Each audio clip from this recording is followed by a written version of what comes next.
Très jeune, Thierry IV n'aura aucun pouvoir, et il mourra en 737, laissant Charles Martel seul maître du royaume des Francs. Charles Martel va ainsi régner seul jusqu'en 741. Aucun roi ne sera proclamé dans le royaume des Francs. À sa mort en 741, son fils Carloman devient maire du palais d'Austrasie et son autre fils, Pépin III, dit le Bref, deviendra le maire du palais de Neustrie et de Bourgogne. Ces deux fils vont continuer de régner sans roi.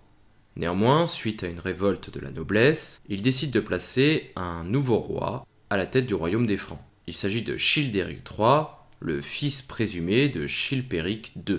Childéric III devient donc roi des Francs en 743.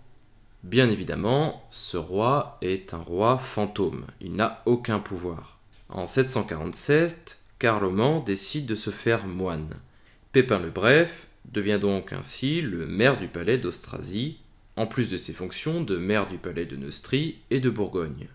Par conséquent, Pépin le Bref devient le seul gouvernant du royaume des Francs.